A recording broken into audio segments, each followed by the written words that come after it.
Hello అందరికీ నమస్తే, welcome back to my channel. ఇవి చూస్తున్నారు కదా, ఇవి సండే రోజు స్పెషల్ అన్నమాట. మా ఇంట్లో ఒకే ఐటెంతో 2 వంటకాలు, ఒకటి స్వీటు ఒకటి హాటు. ముందుగా అయితే మన ఛానల్ని సబ్స్క్రైబ్ చేసుకోండి. కొత్తగా ఎవరైనా చూసినట్లయితే ఒక లైక్ కూడా ఇవ్వడం మర్చిపోకండి. ముందుగా నేను పెసరపప్పును తీసుకొని ఒక గిన్నెలో వేసుకొని శుభ్రంగా కడుక్కొని నానబెట్టుకున్నాను. ఒక 2 గంటల వరకు. పెసరపప్పు అయితే తొందరగానే నానిపోతుంది. ఇది నేను ఊరి నుంచి తెచ్చాను కాబట్టి కొద్దిగా దాన్ని శుభ్రంగా, ఇంకా తొక్కది లేకుండా శుభ్రంగా కడుక్కోవాలి. ఇదిగోండి, పప్పునైతే శుభ్రంగా కడిగేసుకున్నాను. ఈ పప్పు ములిగే వరకు నీళ్లు పోసుకొని ఒక 2 గంటల సేపు నానబెట్టుకోవాలి. ఇప్పుడు దీన్ని ఇసుక అది ఉంటుంది, దీంట్లోని కొద్దిగా గాలించుకోవాలన్నమాట. చూస్తున్నారు కదా, గాలించిన తర్వాత ఇదిగోండి రాళ్ళు ఇలా ఉన్నాయి, చూపిస్తున్నాను అదే. ఇప్పుడు దీన్ని గ్రైండ్ చేసుకోవాలి.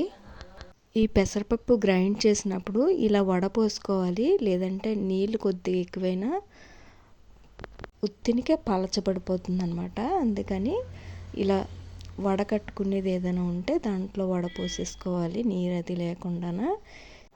పెసరపప్పు గ్రైండ్ చేసుకోవడం కూడా చాలా త్వరగా అయిపోతుంది. ఒక 5 మినిట్స్ అయితే నలిగిపోతుంది అనమాట.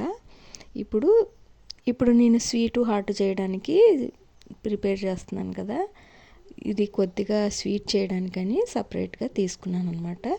దీంట్లో కొద్దిగా సాల్ట్ వేసుకొని ఇలా కలుపుకోవాలి, బాగా సాల్ట్ అంతా కలిసేలాగా.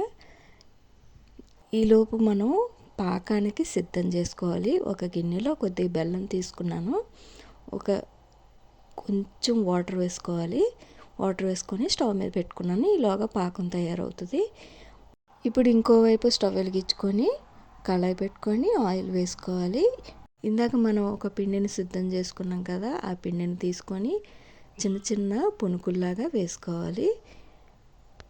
చూస్తున్నారు కదా, ఈ విధంగా బూరెల్లాగా పొంగుతాయి అన్నమాట. అవి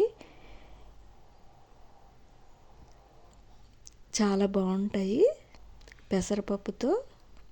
ఇవి కొద్దిగా ఫ్రై అయిన తర్వాత ఇలా టర్న్ చేసుకోవాలి. బాగా కలర్ వస్తాయి కూడా ఇవి. చక్కగా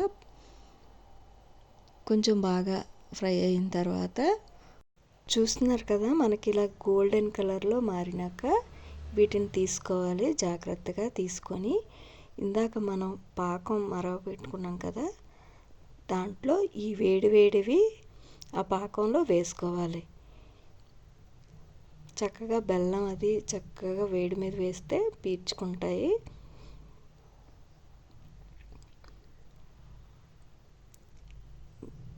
ఒక 5 మినిట్స్ వరకు పక్కన పెట్టుకోవాలి. ఇప్పుడు మిగిలిన పిండి ఉంది కదా, దాన్ని సిద్ధం చేసుకోవాలి. ఇది కారంకి హాట్ అన్నమాట. ఫస్ట్ పచ్చిమిర్చి, ఉల్లిపాయలు, క్యారెట్ ముక్కలు, అల్లము, వెల్లుల్లి, కొత్తిమీర, సాల్టు ఇవన్నీ వేసుకొని శుభ్రంగా కలుపుకోవాలి. నేను కలుపుతున్నాను కదా, అదే విధంగా కలుపుకొని ఇప్పుడు ఇందాక మనం ఆయిల్లో వేసుకున్నాం కదా, అదే ఆయిల్లో నేను ఇప్పుడు గారెల్లాగా వేస్తున్నాను అన్నమాట. ఇవి కూడా మంచి కలర్ఫుల్గా వస్తాయి. క్యారెట్ అన్నీ వేసుకున్నాం కదా, చాలా టేస్ట్గా ఉంటాయి. మనకి గారెలు అయితే సిద్ధమైపోయాయి. ఇప్పుడు ఒక ప్లేట్లోకి తీసుకోవాలి. మంచి రంగు కూడా వచ్చాయి, చూడటానికైతే యమ్మీగా అనిపిస్తున్నాయి. వీటికి కాంబినేషన్ చికెన్ అయితే సూపర్గా ఉంటుంది. చూశారు కదా, ఒకే ఐటెంతో 2 వంటకాలు మీకు నచ్చాయి అని అనుకుంటున్నాను. నచ్చితే వీడియోకి ఒక లైక్ ఇవ్వండి. ఇంకా మీ ఫ్రెండ్స్కి కూడా షేర్ చేసి కొంచెం సపోర్ట్ చేయండి. కొత్తగా ఎవరైనా చూసినట్లయితే ఛానల్ని సబ్స్క్రైబ్ చేసుకోండి. మరొక మంచి వీడియోతో మళ్ళీ కలుద్దాం. Thank you for watching. పెసరపప్పుతో స్వీటు హాటు మీరు ఎప్పుడైనా ట్రై చేశారా? కామెంట్ చేయండి.